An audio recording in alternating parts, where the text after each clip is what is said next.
जिंदा हसन साहब, हमारे बीच में मौजूद पूर्व मंत्री सरफराज खान साहब, उनके साथ ही अशोक प्रधान जी टिकरौर से, नियाज प्रधान जी पालू से, अजब सिंह प्रधान जी चौरा से, मुस्तकीम प्रधान जी कच्ची गढ़ी से, परवेज प्रधान जी धौराला से और हमारे डॉक्टर राशिद साहब बुटराड़ा से, अनम भाई और जितने भी सभी लोग यहाँ पर मौजूद हैं और गांव आभा के सभी मेरे बड़े बुजुर्ग और भाई, आप सभी को नमस्कार, अस्सलाम वालेकुम।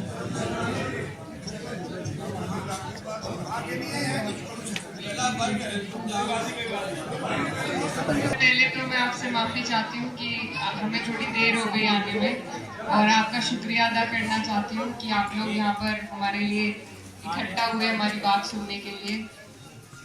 हम एक मकसद से आपके बीच में आए हैं। लोकसभा का चुनाव है, 19 तारीख है, साइकिल का निशान है और ये चुनाव बहुत महत्वपूर्ण है, बहुत अहम है आपके हमारे लिए, क्योंकि ये एक ऐसी सत्ता से हमारा चुनाव है जो 10 साल हमने देख ली, भुगत ली, और इसके बदलाव लाने का मौका हमारे पास इस चुनाव में है। आप अपना वोट, अपना कीमती वोट का इस्तेमाल कर सकते हैं सरकार बदलने में और बनवाने में, और ऐसी सरकार हमें बनानी चाहिए जहां आपकी हमारी सुनवाई हो, हमारी परेशानियों को कोई सुनने आए, उनका निस्तारण हो सके। ये जो सरकार है, इसे सिर्फ भेदभाव की राजनीति करनी आती है। ये हरियाणा में जाके जाट नॉन जाट को लड़वाती है, उत्तर प्रदेश में आके हिंदू मुस्लिम करते हैं, नीचे साउथ में जाके ये भाषाओं पे लड़ाई करवाते हैं। तो इनका काम सिर्फ लड़वाना है, काम की बात ये करते ही नहीं है। तो ऐसे लोगों को अपने बीच से हटाने का हमारे पास ये मौका है, और मैं बस यही कहना चाहती हूँ कि ये चुनाव बहुत अहम है। 5 साल के पूरी परेशानी झेलने के बाद ये मौका हमारे हाथ में है, और अगर हम चूक गए तो ये नहीं पता कि अगली बार हमें ये मौका मिलेगा या नहीं। और जो सरकार का नारा है,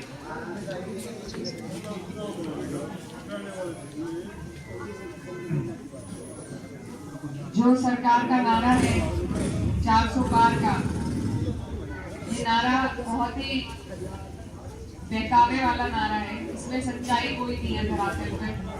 भाजपा के किसी भी प्रत्याशी का अगर आप रिपोर्ट कार्ड उठा के देखेंगे, चाहे वो हमारे यहाँ के हो या बागपत के हो या मुजफ्फरनगर के हो, सभी ये लोग सिर्फ एक चेहरे पर वोट मांगते हैं, काम कुछ नहीं करते।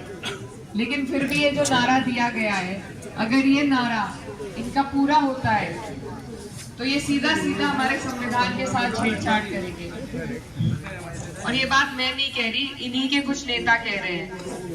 तो ये बहुत सचेत होने की बात है हमारे लिए, क्योंकि जो भी अधिकार है हमारे पास एक नागरिक होने के नाते अपने देश में रहने के लिए, वो हमें संविधान से ही मिले हैं, और वो अगर छिन जाए हमसे तो फिर हमारे हालात और बेकार हो जाएंगे। तो इसीलिए जितने भी लोग यहाँ पर मौजूद हैं, यहाँ पर कश्यप समाज के भी लोग मौजूद हैं, दलित समाज के भी लोग मौजूद हैं, तो हम सबको एकजुट होने की जरूरत है, इकट्ठा होने की जरूरत है इस चुनाव में, ताकि हम अपने अधिकार, अपने संविधान की रक्षा कर सके।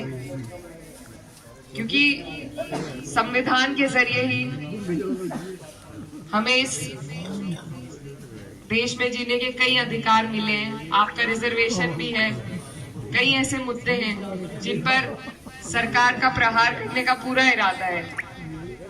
तो इसीलिए आपको, हमें जरूरत है कि हम सब एकजुट होकर इसका सामना करें, चुनाव में एकजुट होकर लड़ें। ये बहुत बड़ा चुनाव है, यहाँ 150 किलोमीटर की लोकसभा है हमारी, और मैं बहुत छोटी हूँ, मुझे पार्टी ने बड़ी जिम्मेदारी दी है। तो इसमें मुझे आपके सबके साथ और सहयोग की जरूरत है। हम इस चुनाव में इकट्ठा होकर अगर इसकी बागडोर को संभालेंगे तो कामयाबी जरूर हासिल होगी। बस इसी के लिए आपके बीच में आए थे। और ये चुनाव